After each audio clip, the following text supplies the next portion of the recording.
Rob Font versus Cody Garbrandt takes place this weekend in the main event of UFC Fight Night Vegas 27, Font versus Garbrandt, and I can't wait for this bantamweight bout. This is going to be an amazing fight between two hungry contenders right now in that bantamweight division. Both guys have got momentum. Rob Font's been on a bit of a streak recently, and Cody Garbrandt snapped his losing streak recently against Rafael Assunção by brutal, vicious one-punch KO at the buzzer as well. We all remember the KO, but in my opinion, the winner of this fight is definitely going to be in the position for a title elimination bout in the bantamweight division. I know that the winner of this fight is going to call for a title shot because every single contender who wins a fight inside the top 5 just calls for a title shot nowadays. It's kind of the thing to do, but I think the winner of this fight sets themselves in a position to take on a title elimination bout, maybe against the winner of like a Jose Aldo, Pedro Munoz or something like that, who knows.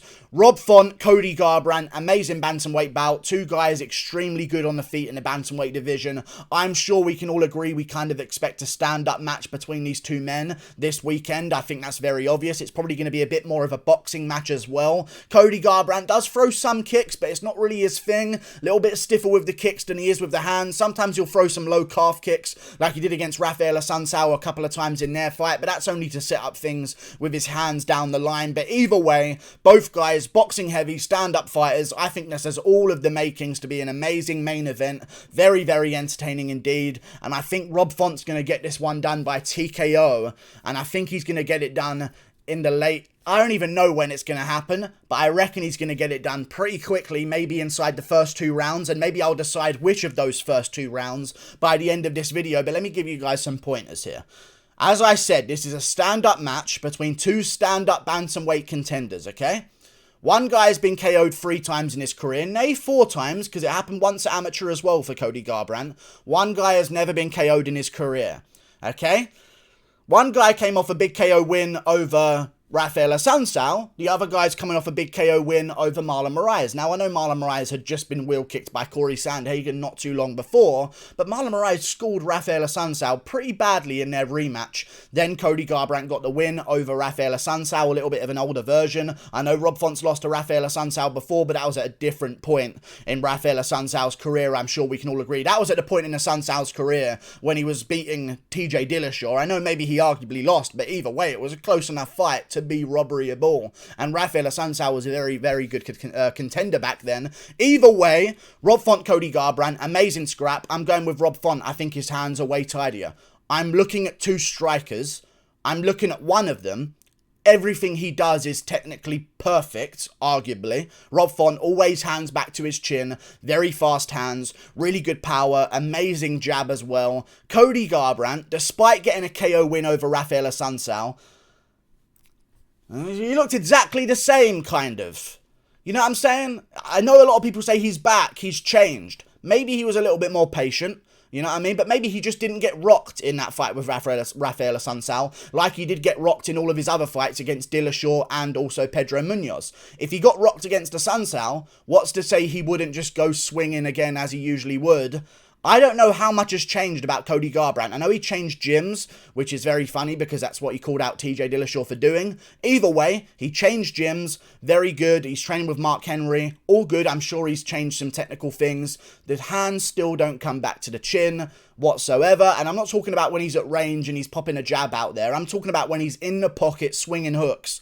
The hands just don't come back to the chin. He does a lot of things incorrectly. And I think when I'm looking at a stand-up match between 2 boxers, I'm going to go with the tidier boxer who's got a better chin, who maybe has not as much power, but equally as good power as Cody Garbrandt. I think Cody Garbrandt's got a bit of the power advantage out of the pair of them. But either way, I think Rob Font's going to get this one done. And all of that I've just said, plus the fact that Rob Font has a 6-inch reach advantage over Cody Garbrandt. They're around the same height. It says they're both 5'8". That's not true whatsoever. I think Rob Font is 5'9". Cody Garbrandt is 5'8". I know they're pretty close in height, but I think Rob Font is going to be the taller guy out there against Cody Garbrandt. A much bigger man as well in terms of just overall mass. So that's going to help him if there are any grappling exchanges between the pair of them. And that 6-inch reach advantage for a guy with the jab of Rob Font. 6 inches of reach to work with against a guy who's not the most technical but is a bit of a brawler and he's got ridiculous power in Cody Garbrandt. I think it's going to get real interesting for Garbrandt here, and I'm going to go with Rob Font by maybe second round TKO. I think he's going to soften Garbrandt up in the first round, maybe steal the first round away from Garbrandt on points. Then in the second round, I think Garbrandt's going to be a little bit eager to get a round back for himself because he's only got 5 rounds. If you start losing 2 rounds in a row to start things off, you have to win all of the last rounds, and that's a lot of pressure to be put under. So I think Garbrandt's going to come out in the second round a little bit more aggressive after losing the first round on points to Rob Font. And I think Font's going to catch him on the chin, and then Garbrandt's going to go in swinging, and Font's going to catch him again and put him down and put him out and finish Cody Garbrandt in the second round. This could be an amazing performance, and if Cody Garbrandt does win, he's going to be in an amazing position, and he definitely has changed his ways. If he can go out there and out-technique and skill a guy like Rob Font, that's a very, very impressive thing to do. But I want to talk about Cody Garbrandt's losses and wins for a second. More importantly, the wins. Everyone knows about the losses. Got caught by Dillashaw twice, but then Dillashaw got caught by USADA. Got caught by Pedro Munoz on the chin, but that was before a headbutt clashed between the pair of them, which not a lot of people mention, but I will mention that. Both guys clashed heads. Garbrandt got fucking furiously angry because he's got fucking minus or above level chromosomes. Either way, Garbrandt got angry about a head clash, went after Pedro Munoz, got finished in that fight. Oh well.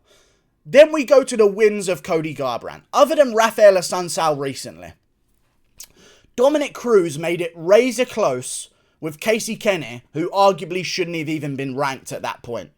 Then you go to other wins of Cody Garbrandt. Takeya Mizugaki. Where is that man? You know what I'm saying? Then you go to another win, Thomas Almeida. Now probably cut by the UFC. Augusto Mendes, Henry Briones, Marcus Brimage. You don't realise this, but Cody Garbrandt was not very highly ranked after his win against Thomas Almeida. I believe he was like number 8 or 9. Then they jumped him up to number 7 because he signed a fight with Dominic Cruz. That doesn't give someone the resume that they actually need to go through in order to get a title shot in a division. Because when you look at Rob Font's career, like he went through some decently good names in his career, and a couple of them in a row if I can finally find his record. Marlon Moraes.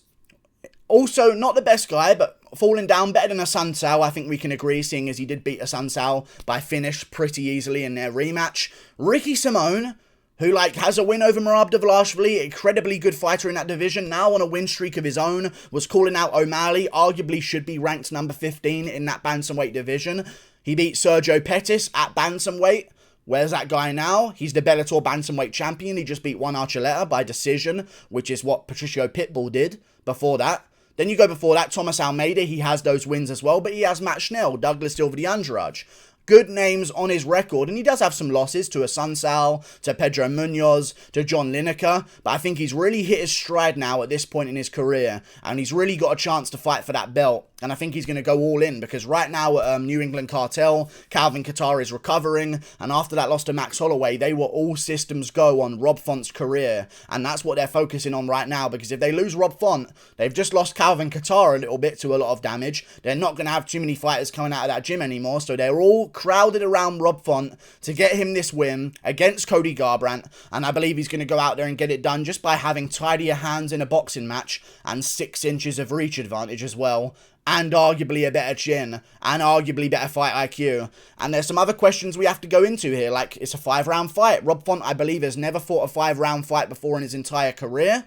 He's gone 3 rounds a couple of times. Is there evidence that Rob Font slows down in 5-rounders? I don't believe so. He hasn't been 5 rounds, but I have seen him go 3 rounds against a guy in Ricky Simone. And that fight, I've rewatched it recently, man. He really was under a grueling fight with Ricky Simone. Ricky Simone would not stop shooting takedowns against him. Non-stop. He had some moments of control time on Rob Font. There were a lot of takedowns that were stuffed. He landed 6 of 16 takedowns on Rob Font. He would not let go of Rob Font in that first round, and it was such a grueling fight to watch. It's one of those fights where you watch it at home and you're out of breath, because you're just watching it and you're like, oh my god, that must be so smothering. In that fight, Ricky Simone will not let him go. He's going to the body as well in the fight as Ricky Simone. Either way, Rob Font came through, lost the first round to Ricky Simone very closely, but then the composure of him to come back in the second and just start whooping Ricky Simone in the second round. Then in the third round, 44 strikes landed in the third round of a grueling pace fight. 44 strikes landed. I think that tells me, and he had a great pace in that third round as well and didn't look like he was slowing down too much. That tells me that he can handle 5-round cardio. So if this does go to distance, I like Rob Font's chances there. This whole video is putting me off because Rob Font doesn't sound correct to my brain, okay? I can't get over it. I failed a recording of this just before. I want to say Rob Font, just like John Anik does, but I can't. That name does not exist in the UK. No one is called Rob Font in the UK, purely because of how weirdly I say it, okay? That is not supposed to be said by a UK linguistic, I don't even know, accent, okay? Rob Font is going to go out there against Cody Garbrandt and get the TKO in the second round. If I have to call how it's going to happen, I reckon he's going to sting Garbrandt with a jab, a solid one, as Garbrandt looks to load up for a shot in the second round after maybe being outpointed in the first. Garbrandt looks to start swinging and goes for a bit of an exchange, and I think Rob Font's going to cash in with an uppercut as Garbrandt starts to do his little dippy stuff in front of people. I think he's going to get caught with that uppercut of Rob Font, and Font's going to put him down in the second round and finish him off. Tough for Cody Garbrandt, but the winner of this fight, let's talk about where they're going to be at. Title elimination bout. I reckon the next fight that needs to be made in that UFC bantamweight division is probably going to be Aldo versus Munoz. Two Brazilian guys, two veterans, both guys coming off wins right now in the bantamweight division. And I say this again, like I say almost every single time I mention Garbrandt or anyone in the bantamweight division. Munoz arguably should be ranked above everyone. He did not lose to Frankie Edgar. Biggest robbery of all time, maybe. Okay? Beat Frankie Edgar pretty easily. He has a first round win over Rob Font by submission. He has a first round TKO win over Cody Garbrandt as well. He's ranked number 8. What's going on? You know what I mean? I think he deserves a fight with Jose Aldo. The winner of that one can take on the winner of Rob Font versus Cody Garbrandt. If that's either of them, they can redeem themselves against Pedro Munoz if he is successful against Jose Aldo. And that would be a good thing to do before we have them fight for a belt, because it can show that they're an improving fighter. And we have evidence of that before they fight for the title. Also, if they fight Jose Aldo, if Aldo somehow beats Pedro Munoz, then Aldo is Aldo. So that's a big enough fight. Amazing fight to happen as well. I'd like that to be a 5-rounder if it is Aldo, just to see Aldo go 5 rounds before we chuck him to another title fight, because I need to see Aldo somehow fix his cardio issues before I even trust him to win against anyone in a championship fight. Either way, maybe if Garbrandt wins this one, or even if he loses, he starts looking at Askar Askarov. That's my opinion on what he's going to do next. We've got Figueiredo versus Moreno coming up in June. I think if Garbrandt wins, he might look for the winner of Figueiredo versus Moreno and try and jump the queue ahead of Askar Askarov. And knowing the UFC's likeness of knowing the UFC's Dana White privilege, that's the new name for it, I guess now. We've got a name for it. Knowing the UFC's Dana White privilege, they like the stars, they like the people that can be marketable in Cody Garbrandt. Dana White selects a couple of people here and there. I don't think it's about the skin colour. A lot of people took that the wrong way. I think it's just Dana White privilege. He just made a joke around the name.